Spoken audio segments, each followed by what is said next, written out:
Hello guys, my name is Nisha Motwani and welcome to my channel. आज हम Flamingo में से poem number second an elementary school classroom in a slum written by Stephen Spender करने वाले हैं। ये poem में पोएट ने हमारा ध्यान उस एरिया के बारे में अट्रैक्ट किया है which is a slum area. We use to call it a backward area. हमारी सोसाइटी में ऐसे लोग भी रहते हैं जो बिल्कुल स्लम एरिया में रहते हैं, जिनको न खाने के लिए प्रॉपर कुछ मिलता है, न रहने के लिए प्रॉपर घर होता है। सो ये पोएम के थ्रू हम उन बच्चों के बारे में जान सकते हैं जो ऐसी सिचुएशन में रह रहे हैं। पोएम की स्टार्टिंग करते हुए पोएट क्लासरूम के बारे में बताते हैं कि उस क्लासरूम की कंडीशन कैसी है, उस क्लासरूम में कैसे बच्चे जो बैठे हुए हैं वो कैसी सिचुएशन में हैं, कैसे हैं। पोएम की स्टार्टिंग करते हुए वो बताते हैं कि जो स्लम एरिया के लोग होते हैं they are the weaker section of the society, मतलब वो सोसाइटी में बिल्कुल वीकर सेक्शन कहा जाता है। क्लासरूम की बात करते हुए वो कहते हैं जो क्लासरूम में बच्चे बैठे हैं they looked like rootless weeds, pale face and untidy hair. उनकी डिस्क्रिप्नेशन देते हुए वो बताते हैं कि वो they are looks like a rootless weeds.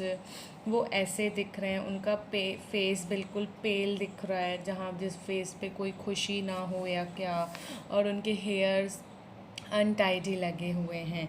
कुछ बच्चों का डिस्क्रिप्शन देते हुए वो कहते हैं कि उस क्लासरूम में there was a tall girl who sat with her head down as she was depressed with poverty और सम सिकनेस।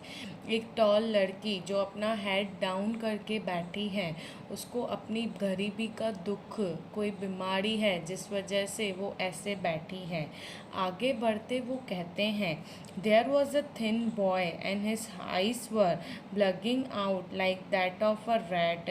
ही अपीयर्ड माल न्यूट्रिशन। अब माल न्यूट्रिशन बच्चा हम किसको कहते हैं? जिसको एक प्रॉपर प्रपोर्शन में खाना नहीं मिलता, जिसमें से उसको न्यूट्रिशंस नहीं मिलते, और वो माल न्यूट्रिश्ड कहलाता है बिकॉज उनको वो प्रॉपर खाना नहीं मिलता। उसके बाद वो बताते हैं there was also a boy who had inherited a born disease from his father. उसको अपने फादर से एक बॉर्न डिजीज़ मिली है जिस वजह से वो मायूस लगा पड़ा है, उसका पढ़ाई में ध्यान नहीं है बिकॉज ऑफ हिज डिज़ीज़। उससे आगे बढ़ते हुए वो एक डे ड्रीमिंग बॉय की बात करते हैं। There was a boy who day dreaming and not paying attention to what was being taught in the class. He was thinking about the outdoors where a squirrel was playing in the hollow of a tree. He wanted to go out and play but he couldn't do so. वो बाहर जाके खेलना चाहता है but वो खेल नहीं सकता, उसका पढ़ाई में ध्यान नहीं है। सो ऐसे डे ड्रीमिंग बॉय भी होते हैं।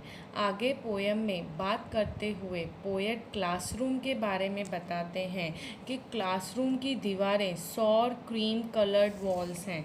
मतलब जो उनका डिस्क्रिप्शन देते that the classroom had a सौर क्रीम कलर्ड वॉल्स, दे वर लुक्ड अनप्लीजेंट। मतलब वो दीवारें आप देखो तो आपको अच्छी ना लगे, ऐसे अनटाइडी, वो अनप्लीजेंट लग रही थी, उनके कलर फेडेड थे।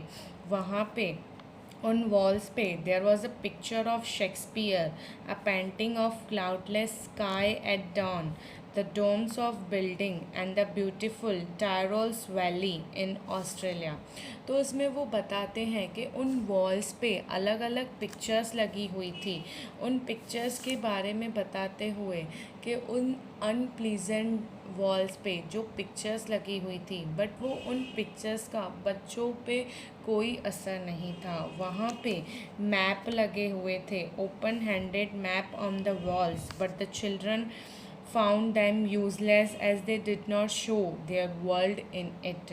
वो मैप उनके लिए यूज़लेस था, बिकॉज़ उनके उस मैप में जहाँ वो रहते हैं वो एरिया ही नहीं बताता, और उनकी दुनिया अपनी वहीं तक सीमित है, वो गरीबी, बीमारी, उसके आगे उनकी कोई दुनिया ही नहीं है।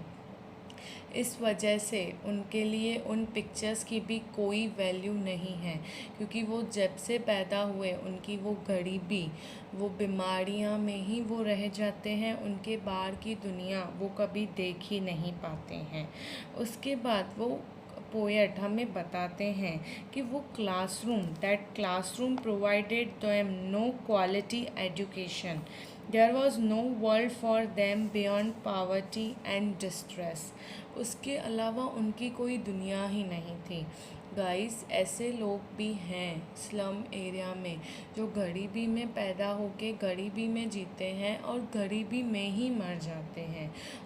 वो कभी वो बाहर की दुनिया देख ही नहीं पाते हैं कि उस बाहर की दुनिया में क्या है क्या नहीं है, बिकॉज़ ऐसे लोग भी हैं। सो ये हमारा होता है, एक ड्यूटी होती है, that we should help them. A little bit help can make their lives better.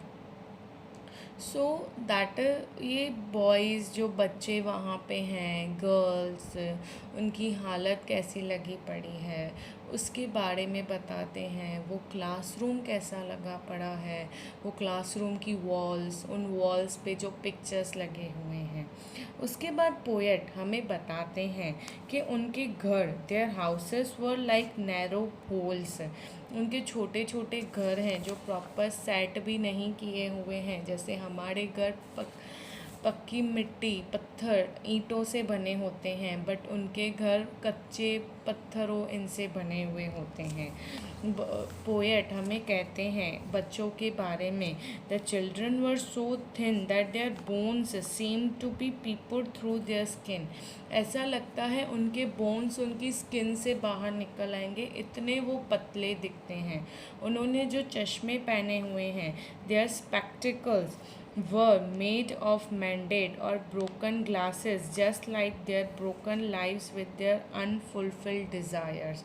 उनके जो चश्मे वही टूटे कांच से बने हुए, वो शो करता है कि उनकी लाइफ भी ऐसे ही टूटे सपने, बिखरे हुए सपनों जैसी है, बिकॉज़ उनकी ज़िंदगी भी ऐसी हो गई है। उनके ना बाहर निकलना न क्या, बस जिस एरिया में तुम हो यू शुड बी देयर। तो ऐसे उनकी ज़िंदगी है। इस वजह से उनका लाइफस्टाइल, उनकी ज़िंदगी बिल्कुल हमसे डिफरेंट होती है। पोएट हमें इसमें आगे समझाते हैं कि भाई अगर कोई गवर्नर है जो कुछ आते हैं, दे शुड हेल्प देम। आज कितनी गवर्नमेंट्स चेंज होती हैं at the time of elections, हर कोई हमें प्रॉमिस करता है that they will do something, they will make a change for poor people, they will do something for the society, the country will be very best when they will be elected। तो ये सब उनके जो वादे होते हैं, जो promises होते हैं, उनको वो प्रॉमिसेस फुलफ़िल करने चाहिए। ऐसी एरिया का डेवलपमेंट होना बहुत बहुत बहुत ज़रूरी है। इंडिया जैसी कंट्री में ऐसे लोग जो रहते हैं या कहीं बाहर में, तो उनका डेवलपमेंट करना ज़रूरी है। आज हमें सब कुछ मिल रहा है, तो एटलीस्ट उनको एक 2 वक्त की खाने का एक अच्छा न्यूट्रिशंस खाना तो मिले। एटलीस्ट उनको पढ़ाई करने के लिए अच्छा क्लासरूम, अच्छे बुक्स तो मिले, कि वो भी बाहर की दुनिया देख सके कि दुनिया में क्या हो रहा है, नहीं हो रहा है, क्या उनका वो हक नहीं है। सो पोएट हमारा ध्यान इसी तरफ ही करते हैं कि उन लोगों की हेल्प करनी चाहिए जो गवर्नर, मिनिस्टर्स आते हैं। उनके जो प्रॉमिसेस होते हैं, they should at least fulfil them. उनकी ज़िंदगी उनको बेटर करनी चाहिए, उनको स्लम एरिया में से निकाल के बाहर लाना चाहिए, ताकि वो भी अपने वर्ल्ड को देख सकें, वो दुनिया में देख सकें कि क्या हो रहा है। आज भी बहुत सारे बच्चों को प्रॉपर एजुकेशन नहीं मिलती, proper online system, proper networking नहीं मिल रहा है। वो जो बच्चे चाहते हुए भी एजुकेशन नहीं कर सकते बिकॉज उनके पास वो रिसोर्सेस नहीं हैं।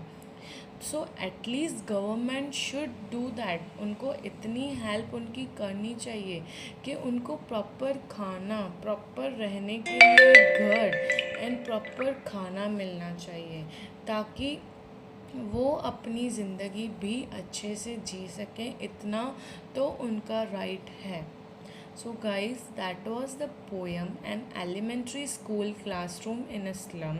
स्टीफन स्पेंडर यही हमारा करना चाहते थे कि हम उन स्लम एरिया में से लोग समझें उस बात को और उनकी हेल्प करें जहाँ पे ज़रूरी है। उनको भी जीने का हक है, उनको भी वर्ल्ड देखने का हक है और वो स्लम में से निकल के बाहर आए। और ये तभी पॉसिबल होगा when they get the proper education, because education से सब कुछ पॉसिबल है।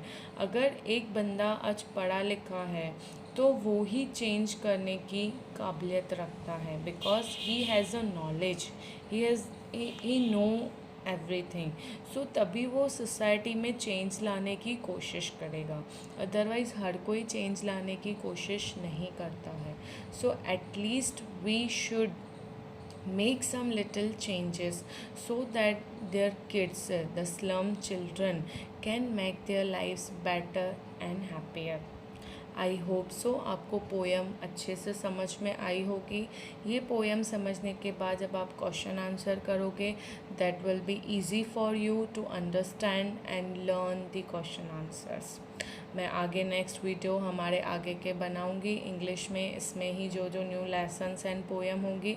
तब तक जो जो मैंने अभी तक अपना अपलोड किया है उसको देखें, रिवाइज़ करें एंड ध्यान से समझें। Thank you.